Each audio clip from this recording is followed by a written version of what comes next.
How are you doing today? क्या discuss करना चाहेंगे आज? So competitive advantage, how to get a competitive advantage through customer satisfaction.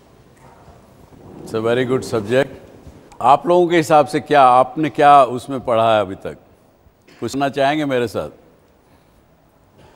इसी विषय पर आप लोगों को जो लगता है वो कुछ शेयर करना चाहेंगे मेरे से? So value addition is the key to customer satisfaction. The more value you can add, the more your customer will feel satisfied.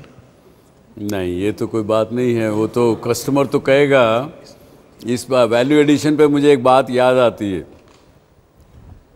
गांव में दुकानदार होता है, गांव में किसी ने देखा गांव से कौन है? दुकानदार होता है ना जी गांव में, और किसान या वो सामान लेने जाता है उससे। तो एक किसान गया, 8 आने का गुड़ मांगा उसने दुकानदार से, और गलती से 98 उसके साथ चिपक के गुड़ के साथ वापस आ गई। तो किसान कहता है, बोला बनी है ना, फिर भी कुछ कमाया होगा। तो आप वैल्यू एडिशन कितनी भी करिए, आज कंज्यूमर तो चाहता है कि आप उसको डिस्काउंट पर डिस्काउंट देते रहिए, चीज़ें सस्ती देते रहिए। आप अगर कहें वैल्यू फॉर मनी तो बात जमती है। So it's basically how happy is the customer. So I have experience with GoDaddy.com. So इनकी जो आफ्टर सेल सर्विस है वो बहुत ही अमेजिंग है. They solve your problem on a phone very easily and very quickly. So by using GoDaddy.com as making a website builder. So it's very good, and I'll be using more often. Very good. Customer satisfaction, after sales service, yes. Sir, apart from customer satisfaction and product differentiation, I think positioning is also very important, like creating perceptions in the minds of the customer. Creating the right perceptions. So that is also creating the right perception in the mind of the customer could be also one of the things. Yeah, जी. Sir आजकल की competitive markets में जैसे e commerce sites हमारी आ रही हैं, तो उसमें क्या होता है, अगर आपका प्रोडक्ट सही नहीं भी निकलता तब भी लोग एक एडिक्टेड होते हैं कि उनका टाइम बचता है, तब भी वो उस चीज़ के लिए ज़्यादा मतलब एक प्रेफर करते हैं रादर दैन कोई ऑनलाइन रिटेल मार्केट से या ऑनलाइन रिटेल स्टोर से.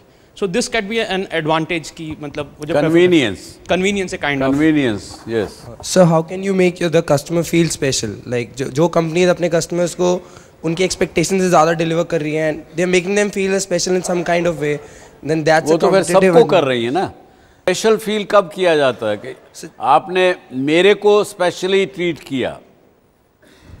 So like nowadays in some hotels when you are checking in, the staff of the hotel like greets you with your first name or like with your name. So that is like something special. That's a USP. वो सभी को करते हैं. That hotel. So that brand is doing something which is different from the other sectors, and they are making their customers feel special. So that is being a competitive advantage to hotel. Personalized service. Yeah. I think customer service is a very good instrument to bring that differentiation, क्योंकि आजकल ये एक idea आया है कि हमारा जो relation है कस्टमर के साथ सामान बेचने के बाद ख़त्म नहीं शुरू होता है. तो अगर हम कस्टमर को सेटिस्फाई कर सकते हैं तो ये ना ही कस्टमर हम रिटेन कर रहे हैं, बल्कि दूसरे कस्टमर्स जो कंपटीशन के पास है हम अपना बेस बढ़ा सकते हैं through word of mouth. So this is a very good way to get an advantage over your competition. Good. जो अभी आप सब लोगों ने कहा, और राइटली सो, आपने ठीक जवाब दिए, लेकिन कैसे अचीव करेंगे उसको? एक साइकिल क्या है? हाँ जी. So I think by providing full experience and customer delight will help to fetch the customer and giving them the right experience. But how do I delight my customer? Question is cycle. देखिए, product किसी भी company ने कोई भी product निकाला, उसके बाद एक साइकिल शुरू होता है, चाहे वो एडवर्टीजमेंट का है, चाहे उसको प्रोडक्ट को अवेलेबल करने का है, चाहे कुछ है, वो कैसे किया जाए. So first we need to find what the customer actually wants, then only differentiate the product. पहले हमें पता होना चाहिए कस्टमर को चाहिए क्या. अगर हमें ये पता होगा then we can come up with a. चलिए, वो तो प्रोडक्ट डिज़ाइन करने की बात हो गई. प्रोडक्ट डिज़ाइन इसी तरह से किया जाता है जो कि हमको पता हो कि इसकी मार्केट में डिमांड है, कंज्यूमर्स हैं। प्रोडक्ट तो डिज़ाइन कर लिया आपने, लेकिन फिर आगे क्या, कैसे करेंगे उसको। ना लेट मी एक्सप्लेन यू, जो मैंने समझा है कस्टमर सेटिस्फैक्शन, एक साइकिल राउंड 360 डिग्रीज।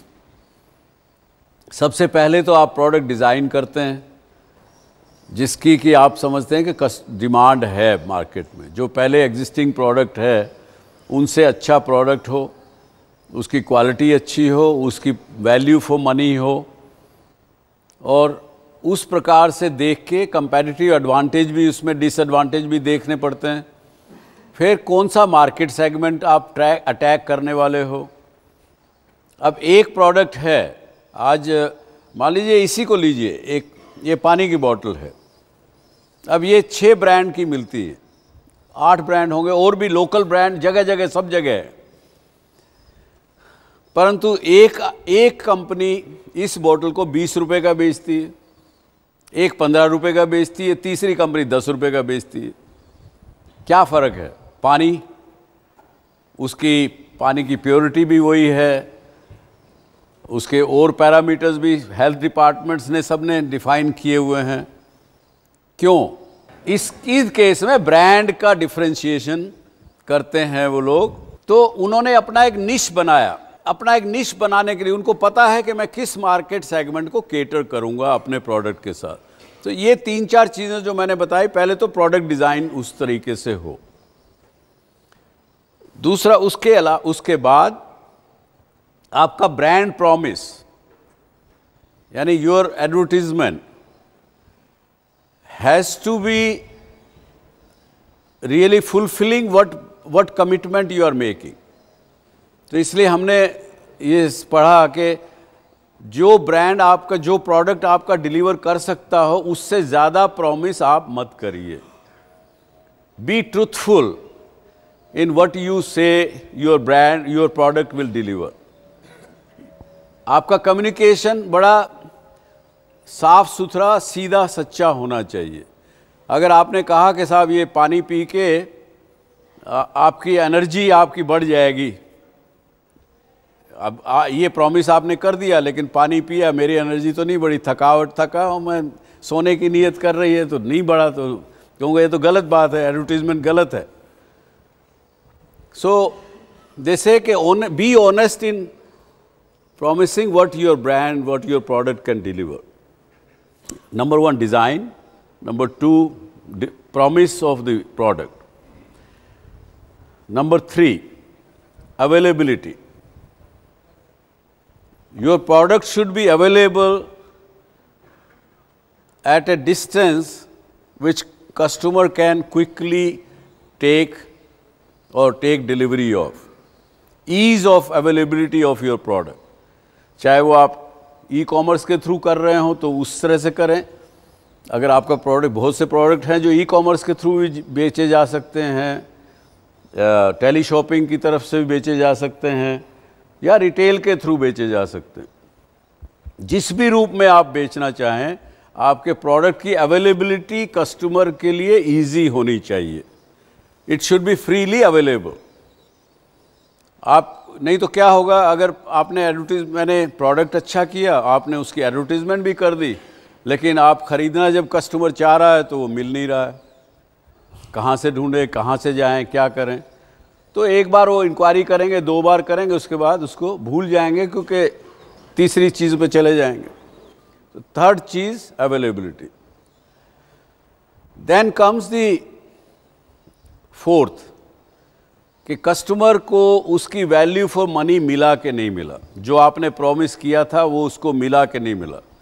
ये कस्टमर को पता लगा, उसको लगा कि हाँ, इन्होंने जो कहा था, जैसा कहा था वैसा प्रोडक्ट मुझे आसानी से मिल गया। तो उसके लिए आपको कोई बहुत ज़्यादा, ये जब पहली 3 चीज़ें कर ली, तो ये चौथी चीज़ is a byproduct of first 3 things. इसके लिए आपको कोई ज़्यादा मेहनत नहीं करनी पड़ेगी, वो कस्टमर डिसाइड करेगा।